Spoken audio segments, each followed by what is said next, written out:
본격적인 무더위의 시작. 농민 건강에 적신호가 켜졌습니다. 여름철 온열 질환과 식중독에 노출된 농부들의 건강을 지키러 온 오늘의 명의. 내과 전문의 장지혜. 이제 뜨거운 태양을 피해 시원한 명품 강연 들어볼까요? 자, 우리 어머님, 아버님 다들 모이셨어요?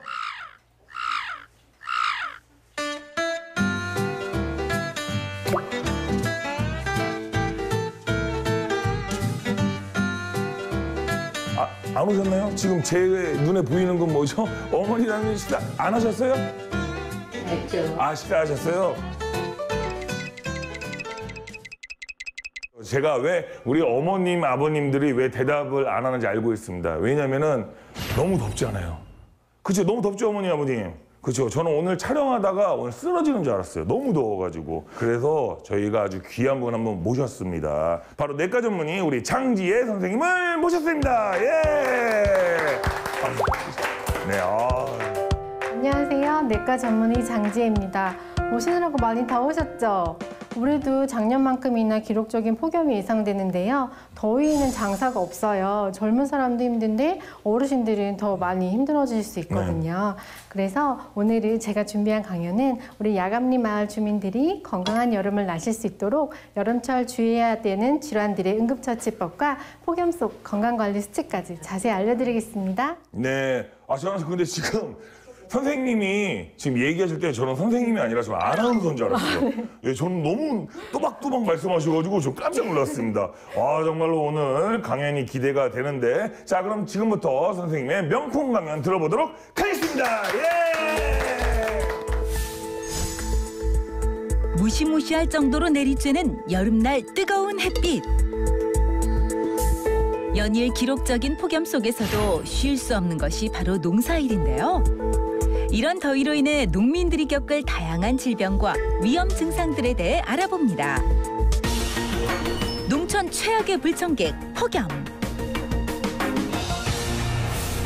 5월 초부터는 이제 초여름이라고 하고 6월부터는 무더위가 막 시작이 되는데 오늘도 거의 30도까지 기온이 올라가요. 그렇죠? 여름에 한여름에는 얼마나 더워질지 벌써부터 걱정이 되는데 우리가 보통 이제 30도 이상의 불볕더위가 지속될 때를 폭염이라고 얘기를 합니다. 나라에서는 이제 6월에서 9월 사이에 33도 이상이 이틀 이상 지속되면 폭염주의보라고 하고 35도 이상이 이틀 이상 지속되면 폭염경보라고 합니다. 아마 문자 받으신 적 있으실 거예요. 폭염경보 문자. 그렇게 좀 정의가 됩니다. 저는 주로 실내에서 일해서 잠깐 바깥 나갈 때만 조심하면 되는데 어르신들은 농사일 때문에 거의 하루 종일 밖에 계실 때도 아마 있으실 거예요. 더위가 대수냐라고 생각하실 수도 있는데 폭염은 굉장히 위험할 수 있습니다. 어떻게 위험하냐면 일단은 일사병이나 열사병 같은 온열 질환들이 생기실 수가 있고 열대야로 밤에 잠을 못 주무시게 되면 불쾌감과 피로감도 생길 수가 있겠죠. 또 식품 수급에 차질이 생길 수도 있고 식중독 같은 문제들이 있을 수도 있고 또 온도가 올라가면서 노령층, 노약자의 사망률이 증가된다는 보고가 있었습니다. 우리가 최근 5년간의 통계를 봤더니 온열 질환 발생 환자 수가 6,500명이었는데 그중에 40%는 12시에서 오후 5시 사이에 논밭이나 실내 같은 데서 생겼다고 하고요. 50세 이상의 고령층들은 무려 56%를 차지했다고 하니까 굉장히 잘 발생이 되네요. 그렇죠? 그리고 사망자 수를 봤더니 6,500명 중에 54명이었는데 그중에 또 50세 이상은 76%에 달했다고 합니다. 왜 어르신들, 노령층이 더 폭염에 취약할까요? 우리가 이제 연세가 드시면 땀샘의 수가 줄어들게 돼서 체온이 막 올라가는 거를 낮추려고 땀을 분비해줘야 되는데 그 능력이 좀 떨어지고요. 또 하나는 내가 탈수가 왔구나 이걸 인지하는 능력도 좀 떨어져서 위험해질 수 있겠습니다. 또 이제 드시는 약들이나 질환 자체가 체온 조절하는 데 이제 방해를 일으키게 되는 문제가 생길 수 있겠습니다. 섭씨 30도 이상의 더위가 계속되는 현상을 폭염이라고 하는데요. 온도에 따라 폭염주의보 또는 폭염경보가 발령됩니다. 기온이 올라가면 폭염 환자도 늘어나는데요. 특히 기록적인 폭염이었던 2018년에는 그 환자 수가 작년 대비 1.6배나 증가했습니다. 그러면 폭염과 관련된 질환이라고 할 만한 거는 어떤 게 있을까요? 그냥 집에 있어서 어지러운 거 말고. 옛날 집 있다고 뜨건데 나가지 않으니까. 너무 잘하시는 거예요. 근데 병들이 어떤 게 올 수 있다 이 정도는 알고 있어야 내가 그때 대처를 잘하고 위기를 넘길 수가 있기 때문에 그걸 좀 말씀드릴게요. 일단은 열사병, 일사병 들어보셨죠? 얘기는 한 번씩은 들어보셨을 때 이게 도대체 뭔가 싶으실 텐데요. 일사병은 내가 막 폭염에 노출돼서 온도가 막 올라갈 때 내 몸에서는 그 온도를 낮추려고 땀을 막 분비를 하게 돼요. 그런데 땀이 막 많이 빠져나가면 탈수가 될 수 있잖아요. 그것 때문에 생기는 질환이 일사병입니다. 갑자기 머리가 아프고 어지럽고 막 무력감이 들고 미식거린다. 이게 일사병의 증상일 수도 있고 하지만 이제 땀이 많이 분비되면서 온도를 낮춰주기 때문에 체온은 그렇게 많이 올라가지는 않아요. 다행스럽게. 열로 인해 땀으로 몸의 염분과 수분이 손실되어 생기는 질환을 일사병이라고 하는데요. 어지럼증과 정신혼란, 메스꺼움 등의 증상이 나타납니다. 우리가 누가 이제 이웃이나 가족들이 일사병 증상을 보인다. 한낮에 일하다가 갑자기 어지럽고 미식거리고 막 쓰러질 것 같고 머리도 아프고 이렇다 그러면 응급처치를 빨리 해야 될 거 아니에요? 그래서 이걸 좀 알고 계시면 좋겠어요. 일단은 하던 일을 멈추게 하고 아니면 본인이 하던 일을 멈추고 시원하고 그늘진 장소로 가야 됩니다. 무조건 쉬시는 게 가장 첫 번째고요. 두 번째는 내가 땀을 많이 흘려서 탈수가 됐기 때문에 옷을 벗고 만약에 벗을 수 없다면 차가운 물, 소금이 들어간 차가운 물이나 시원한 이온 음료를 마셔주는 것이 좋겠습니다. 그리고 열이 막 너무 많이 올라가고 몸이 뜨거운 느낌이 든다 그러면 얼음을 수건에 싸가지고 겨드랑이 쪽이나 사타구니 쪽에 넣어주시면 온도를 더 낮추는 데 좋겠습니다. 근데 이렇게 했는데도 회복이 안 돼, 몸이. 그럼 어떻게 해야 되겠어요? 병원에 빨리 가서 진료를 보는 게 좋겠죠. 수액을, 닌겔이라고 우리가 알고 있는 수액을 통해서 들어가게 되면 훨씬 더 회복이 빨라질 수 있기 때문에 그걸 좀 잘 알고 계시면 좋을 것 같아요. 일사병 응급 대처. 시원하고 그늘진 장소로 환자를 옮긴 후 차가운 소금물이나 이온 음료 등의 수분을 섭취하게 합니다. 만약 열감이 느껴진다면 얼음찜질로 체온을 내려주세요. 증상이 나아지지 않는다면 병원에서 수액 보충을 해야 합니다. 그러면 우리 열사병은 또 뭘까요? 일사병의 사촌쯤 될까요? 열사병은?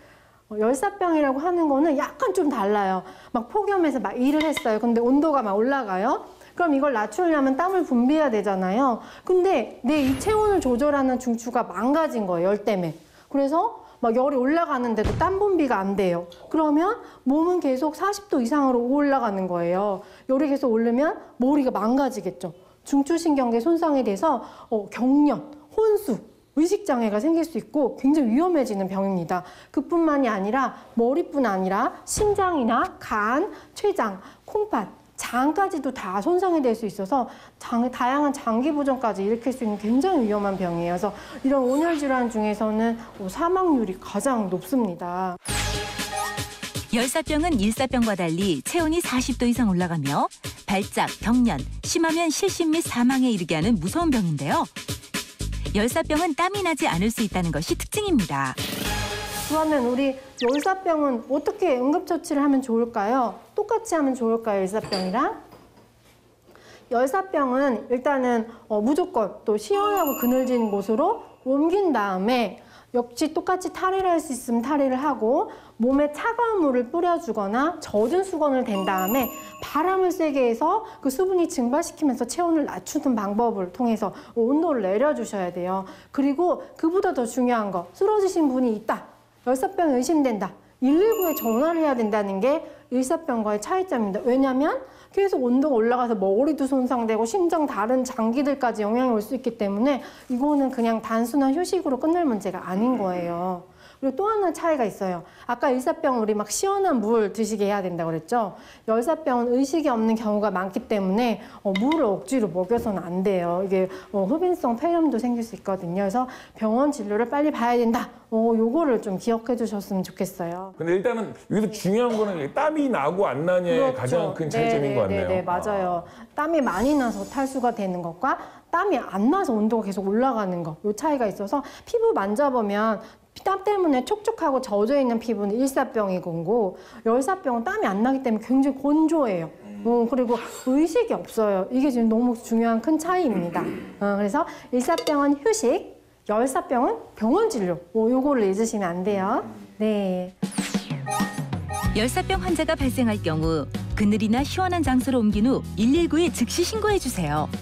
또 구급차가 올 때까지 차가운 물, 젖은 수건으로 체온을 내려야 합니다. 제가 질문 하나 드릴게요. 이런 폭염은 저혈압 환자에게 위험할까요? 고혈압 환자에게 위험할까요? 고혈압. 왜요?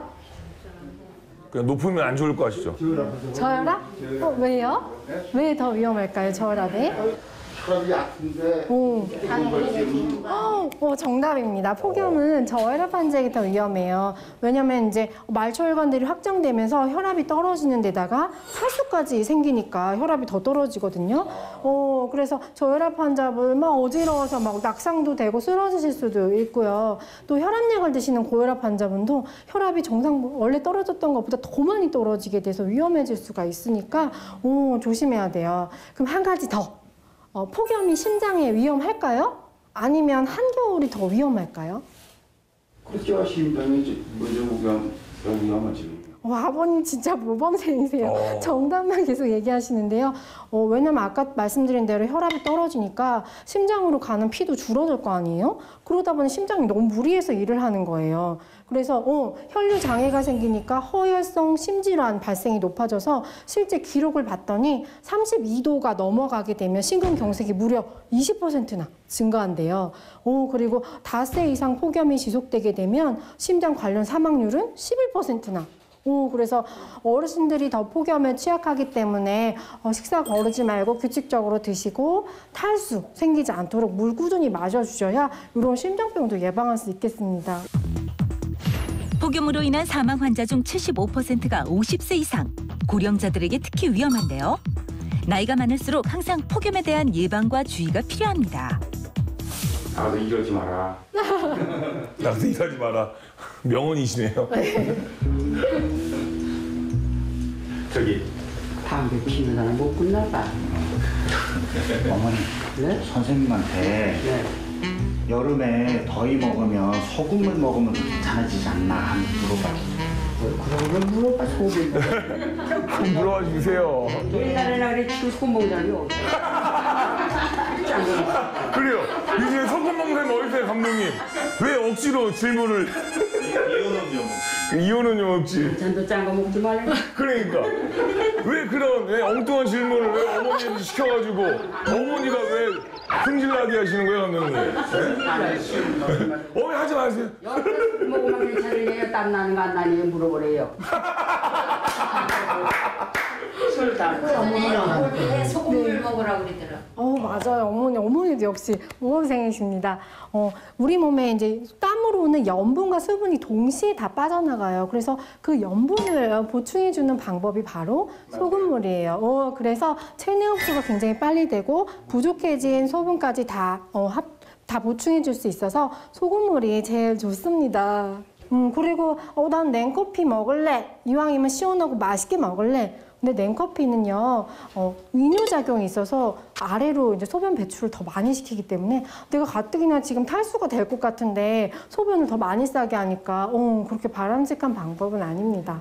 마찬가지로 난 시원한 맥주를 마실래. 이것도 그렇게 좋은 방법이 아니에요. 커피랑 마찬가지로 소변을 많이 보게 만들거든요. 그래서 물, 그다음에 소금물, 또 이온 음료 이런 게 좋겠습니다. 아니 더우만 이러다 들어서 냉수 먹지 누가 소금 언제 다 먹어. 맞아. 소금물을 먹는 건 알지 왜 소금물을 먹으려는 걸 모르거든. 그렇지. 맞아. 염분이 빠져나가니까. 옛날에 우리는 왕소금을 약으로 먹고 살았으니까 어려서. 그런 시설도 있으셨구나. 왕소금이 맛있지. 내가 볼 때 하루 끓씩 먹고 그랬잖아. 배 아플 때요? 무슨 상했어요. 그럼요. 참 귀여운 거죠. 네. 그게. 근데 요새 하루니까 그러는데 소금 잘 이용해 주시기 바랍니다. 갑자기 어머님이 소금 대표 업체 사장님이세요, 약간? 일사병, 열사병 외에도 폭염으로 인한 다양한 온열 질환들이 있는데요. 온열 질환의 증상과 대처법에 대해 알아봅니다. 더위가 사람 잡네. 폭염으로 인한 이상 증상. 혹시 낮에 일하시다가 다리에 경련 막 쥐나고 이러신 분들 없으세요? 이것도 폭염 때문에 생길 수 있는 질환 중에 하나예요. 이거를 열경련이라고 하는데요. 우리가 땀 분비가 많아지면 이 땀으로 나트륨, 즉 소금 수치가 다 빠져나간단 말이에요. 이것 때문에 다리에 경련이 생기고 통증이 올 수가 있어요. 그렇기 때문에 치료는 이걸 보충해주면 좋겠죠. 하는 일을 멈추고 차가운 소금물이나 이온 음료, 스포츠 음료를 마시면 좋고요. 경련이 멎었으니까 다시 바로 일을 할 수 있다? 요거는 안 돼요. 충분히 휴식을 취하셔야 되고 1시간 동안이나 이 경련이 안 멈춘다, 통증이 안 멈춘다 이럴 때는 바로 병원 진료를 보시는 게 안전하겠습니다. 그리고 또 아까 땀이 많이 흘려서 우리 탈수될 수 있다고 그랬는데 이것 때문에 막 머리에 가는 혈류도 장애가 생겨서 일시적으로 퍽 쓰러졌다. 대신에 쓰러진 다음에 바로 의식은 회복했다. 이렇게 일시적으로 생길 수 있는 병이 열실신이라고 합니다. 요거는 열사병하고는 달리 좀 휴식만 취하시면 바로 회복이 돼요. 그래서 이런 차이가 있고 마지막으로 한 가지 열부종이라는 것도 있어요. 다리가 아프지는 않는데 부어, 땡땡하게 부어요. 이게 왜 그럴까? 이것도 우리가 더위에 노출되면 그 바깥쪽 체표면에 이제 혈관들이 확장되면서 거기에 있는 수분이 혈관 밖으로 나와서 다리가 붓는 현상이에요. 다리가 붓는 게 어떻다고요? 왜 그렇다고? 다리가 이제 우리가 더위에 노출되면 깊이 있는 혈관보다는 이게 겉에 있는 체표면에 있는 혈관들이 확장이 돼요. 근데 거기 있는 수분들이 그 혈관 밖으로 뛰쳐나가면 이게 조직으로 가면 붓게 되는 거죠. 이제 혈관 안에만 있어야 되는데 바깥으로 막 말초혈관들이 확장되니까 이 수분도 따라서 나가는 거예요. 그렇게 되면 이제 다리가 붓는데 이런 경우는 완전히 계속 고칠 수 없는 병 상태는 아니기 때문에 다리를 높게 올리시고 쉬면 좋아지실 수 있어요. 무더위에 장시간 노출됐을 때 발생하는 온열 질환은 열탈진, 열실신, 열경련, 그리고 다리 부종 같은 열합병증 등이 있습니다. 폭염 속 건강을 지키기 위해서는 무더위에 노출되는 시간을 최대한 줄이고 규칙적인 식사와 충분한 수분 섭취, 또 에어컨 실내 권장 온도 내에서의 휴식이 필요합니다. 여름철이 폭염이 와서 우리가 아까 온열 질환을 말씀드렸는데 그거 말고도 또 미움받을 여름철 질환이 있어요. 그게 바로 이제 식중독이라고 합니다. 어르신들 중에 혹시 식중독 걸려보신 분 있으세요? 뭘 먹으니까 왜 두드러기라고 그러잖아요. 그런 게 막 일어난 적은 있었는데 그 음식물에 대한 알레르기 반응인가 싶어요. 네, 알러지 가능성이 더 높으세요. 식중독보다는. 근데 그게 이제 알러지 반응과 같이 왔다. 그럴 때는 식중독일 수는 있겠는데 단순히 내 몸에 두드러기나 빨갛게 돋았다. 이런 거는 알러지 반응도 고려를 해봐야 됩니다. 그래서 내가 평소에 이 음식을 먹고 자주 발생이 됐는지 그것도 좀 생각해 보는 게 좋겠고요. 식중독은 음식을 섭취하면서 내가 어떤 증상, 병에 걸리는 거잖아요. 근데 이 음식을 안 먹을 수도 없고 어떻게 가려야 되는지 모르겠다. 골치 아픈 질환일 수도 있는데 오늘 제가 자세하게 말씀드릴게요. 여름철 온열 질환뿐만 아니라 음식이 원인이 되어 감염되는 질환들이 있는데요. 여러분도 잘 아는 바로 그 질병. 지금 알아봅니다. 여름철 특히 더 주의! 식중독. 식중독이라고 하는 거는 먼저 어떤 것인가? 내가 어떤 음식을 섭취했고 거기에 유해한, 즉 나쁜 미생물이나 유독물질이 몸 안에 들어와서 생기는 질병인데요. 대표적인 증상으로는 내가 갑자기 열이 나, 어떤 음식을 먹고 배가 아프고 설사하고 토를 한다. 그러면은 그게 식중독 가능성이 있겠습니다. 그럴 경우는 이제 병원 진료를 보셔야 되고요.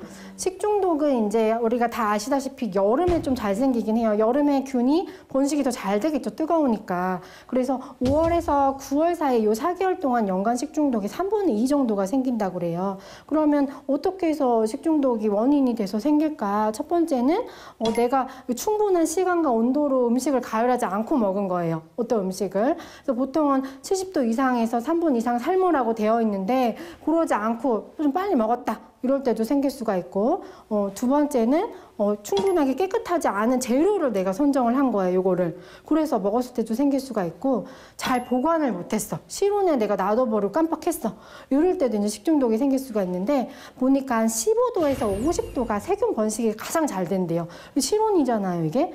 그래서 세균을 번식을 시켜봤더니 그 15도에서 50도 동안 10분을 놔뒀더니 무려 2배가 됐고 4시간을 놔뒀더니 한 마리였던 게 1,600만 마리까지 증가가 됐대요. 근데 식중독을 일으키는 균은 100만 마리가 되면 이제 잘 일으키거든요.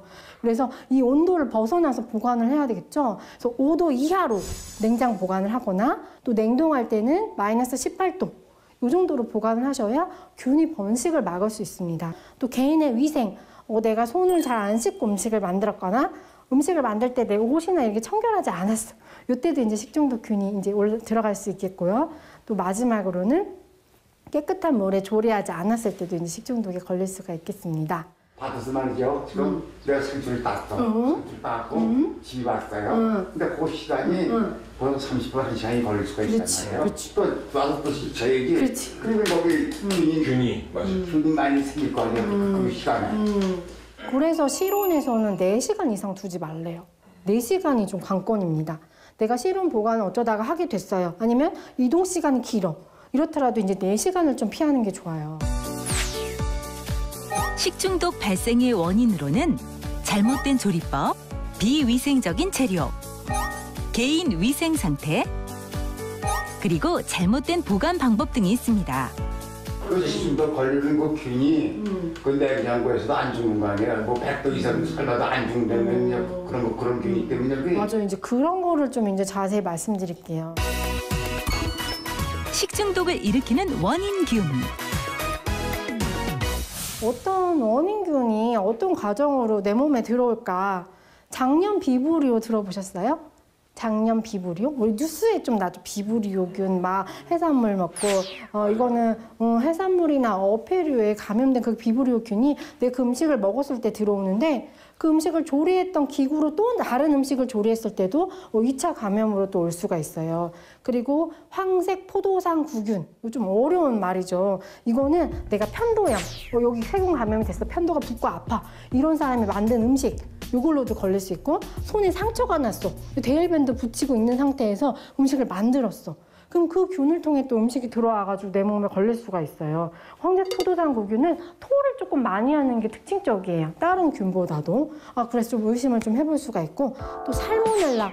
너무 이름도 무섭다, 그렇죠? 살모넬라. 이 균은 살모넬라 균에 오염된 가축의 고기를 내가 먹었거나 아니면 오염된 닭의 계란을 또 먹었을 때 생길 수가 있고, 아니면 그 고기에 이제 쥐나 파리가 가서 균을 다른 음식에 옮기는 거예요. 그럼 그 음식을 먹었을 때도 2차 감염이 될 수가 있어요.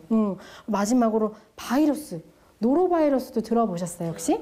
노로바이러스, 오염된 물이나 어패류 같은 거를 먹었을 때 걸릴 수 있는데, 얘 좀 특징은 사람 간 전파가 잘 돼요.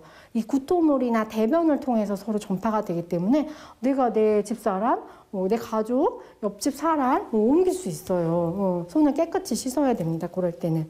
그럼 우리 치료는 어떻게 하면 좋을까? 내가 지금 어떤 음식을 먹었는데 그것 때문에 열도 막 나고 배도 아프고 설사도 하고 토도 해. 일단 병원은 다들 그렇지 가시겠지만 그래도 원칙들이 조금 있을 거 아니에요? 식중독 증상 완화하는 응급 대처법. 제일 중요한 원칙, 내가 토를 하거나 설사를 하면서 배출되는 수분과 전해질을 보충을 해줘야 되겠죠. 그래서 물 많이 마시는 것도 좋고, 아니면 병원 가서 수액, 닌겔 맞으면서 보충을 해줘. 즉 수액으로 수분과 염분을 보충해 주는 것이 제일 첫 번째 원칙입니다. 근데 일반적인 물보다는 포도당이나 전해질이 몸에는 흡수가 잘 돼요. 그래서 내가 탈수를 빨리 이제 개선을 해야 되잖아요. 그럴 경우 할 수 있는 방법이 끓는 물 1리터에다가 소금을 1스푼 넣거나 아니면 설탕 4스푼을 섞어요. 그렇게 해서 드시면 흡수가 굉장히 빨라요. 그게 굉장히 좋은 방법이에요. 또 하나는 이제 음식을 이제 좀 나아져서 먹어야겠다. 내가 굶을 수는 없다, 기력이 없어서. 그러면 이제 미음이나 아니면 간이 안 들어간 쌀죽이 제일 좋은데 그런 것들이 기름기 없게 해서 드시는 게 제일 좋겠습니다. 그리고 나는 설사가 계속해가지고 나는 물도 안 먹을래 이러는 분들도 있거든요. 하지만 계속해서 장에서는 이 그나마 남아있는 수분조차 다 흡수해버리려고 그러기 때문에 더 탈수가 심해질 수가 있어요. 그래서 설사를 계속 하더라도 그만큼 물은 더 계속 드셔야 돼요. 물 먹으면 설사한다, 그래서 안 먹겠다, 굉장히 위험해 멍해질 수 있습니다. 그래서 그거 좀 주의하셔야 되고요. 설탕을 타고 소금을 타고 그렇지. 먹어라. 그렇죠. 그게 제일 좋은 방법이에요. 근데 설탕 탈 수 없다. 그럼 꿀물 타시는 것도 좋고요.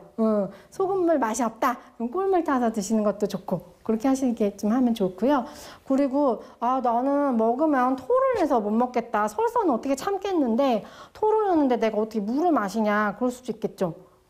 그리고 너무 나 쇠약해서 나 누가 먹여주지 않으면 나 못 먹겠다. 이런 상태까지 가게 되시면 당연히 병원 진료를 봐야죠. 그때는 다른 거 말고 수액으로 링겔을 맞아서 보충을 해주시는 게 가장 안전한 방법이에요. 식중독 발생 시 충분한 수분 섭취가 필요합니다. 또 미음이나 죽으로 식사를 대체하고 물에 설탕, 소금을 첨가해 섭취해 주세요. 그리고 나 열이 많이 나고 변을 봤더니 변만 나오는 게 아니라 피가 섞여 나온다. 굉장히 큰 무서운 질병 같잖아요. 근데 세균성 장질환, 세균성 감염이 보통 이런 식으로 나타날 수가 있어서 이럴 때는 꼭 항생제를 먹어야 돼요. 우리 어르신들 마이신이라고 알고 있는 거 있죠? 물론 같은 종류는 아니지만 그렇게 항생제를 좀 치료를 해주는 게 좋습니다. 그래서 이때도 병원에 가서 빨리 진료를 보셔야겠죠. 마이신. 네. 그렇게 오래서 안 주더라고요. 요새 잘 안 주죠. 유서라 병원에 입원해서 그냥 설사라고 그래서 그 마이신 좀 달랄 때 안 주더라고요. 그래서 그거 안 해. 처방 안 해주더라고요. 마이신 같은 항생제는 우리나라 항생제 내성률이 점점 높아지고 있어서 슈퍼박테리아 들어보셨어요? 그게 일반 항생제에 안 듣는 균들이 생기는 거예요. 그게 내가 맨날 마이신을 감기도 마이신, 배 아파도 마이신 이렇게 먹다 보면 내 몸에는 더 이상 그 항생제에 듣지 않는 슈퍼박테리아가 생길 수 있거든요. 이런 문제 때문에 꼭 필요할 때만 처방하고 있습니다. 마이신 먹을 때가 꼭 있어. 바이러스 제가 보기에는 어르신들이 생각하는 마이신이라는 게 예전에 다시면 무조건 빨간 약 바르듯이 무조건 그냥 먹어야 되는. 그쵸. 많이 드시면 안 돼요, 이제. 그쵸. 네. 옛날에 근데 지금은 이제 맞아요. 잘 안 주죠. 처방제 안 줘. 그럼 꼭 필요할 때만 써야 내성을 막을 수 있으니까. 그래야 내가 정작 폐렴이다 아니면 그런 중병들로 입원했을 때 약발이 잘 듣게 하기 위해서예요. 만약에 내가 맨날 먹어왔다. 그럼 더 이상 그 약발이 안 들을 수 있거든요. 그렇기 때문에 그런 겁니다. 그리고 또 하나. 내가 저번에 아팠을 때 받아놓은 지사제가 있어. 변을 멈추는 약. 난 이걸 먹겠다. 좋은 방법일까요? 어르신들 어떻게 생각하세요? 먹어도 괜찮을 거 아니에요? 괜찮을 것 같아요. 이제 우리가 토를 하고 설사가 나오는 반응은 우리 몸에 있는 이제 나쁜 균이나 독소를 배출하려고 몸에서 애를 쓰는 거예요. 근데 내가 막아버려. 어떻게 되겠어요? 당장은 설사를 안 하겠지만 병이 더 장기화될 수가 있겠죠. 그래서 아무 때나 지사제를 먹는 건 좋지가 않아요. 물론 써서 좋은 때도 있지만 항상 조심해야 됩니다, 지사제는. 소화제는 먹어도 되는 거 아니야, 소화제는? 소화제는 드셔도 되는데 좀 의사분하고 상담하고 드시는 게 좋겠죠. 식중독 발생 시 혈변을 보는 경우 전문의와의 상담 후 항생제 복용을 해야 합니다. 그리고 무조건적인 지사제 사용은 자제해 주세요. 식중독을 예방하는 생활 수칙. 그러면 식중독은 어떻게 예방을 해야 될까요? 이미 좀 다 아시고 눈치채셨겠지만 첫 번째는 신선한 재료를 사용하는 게 제일 좋겠죠. 이미 조금 오염된 재료나 상한 재료를 먹으면 아무리 가열한다고 이게 없어지겠어요? 그렇지 않기 때문에 첫 번째는 신선한 재료를 선택해야 되고 두 번째는 조리한 즉시 드시는 거예요. 조리는 충분한 시간과 온도로 하셔야 됩니다. 아까 말씀드린 대로 중심부 온도가 70도 이상으로 3분 이상 가열을 해서 조리한 즉시 드시는 게 좋겠고 또 네 번째는 보관을 적절한 온도에서 하셔야 돼요. 아까 말씀드린 대로 내가 실온에 15도에서 50도에서 세균 번식이 잘 되기 때문에 실온에 4시간 이상 놔두게 되면 식품은 상할 수밖에 없습니다. 그래서 적절한 온도에서 보관을 하시는 게 좋겠고 다섯 번째는 보관했던 음식을 다시 꺼내 먹을 때는 그냥 먹어도 될까요? 냉장고에 넣어놨으니까 안전할까요?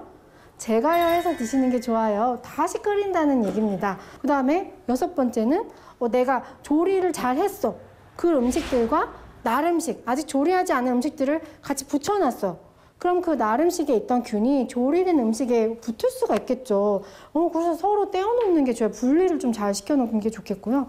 일곱 번째, 내가 개인 위생이 깨끗해야겠죠. 손을 깨끗이 씻고 조리하고 내 옷도 조금 청결해야 좋을 것 같고 그다음에 8번째, 주방도 좀 깨끗해야 돼요. 이 조리기구를 안 씻었다가 그대로 쓴다. 다른 음식 만들었는데 그대로 쓴다. 이러면 또 오염이 될 수 있기 때문에 조리기구랑 주방을 좀 청결해야 되고 그리고 마지막으로는 깨끗한 물로 조리하시는 게 좋은 예방법이 되겠습니다. 식중독을 예방하기 위해서는 손은 세정제를 이용해 30초 이상 깨끗이 씻고 물은 끓여서 마십니다. 그리고 조리 음식은 재료의 중심부까지 충분히 익혀주세요. 무더위 앞에 그대로 노출된 농민들.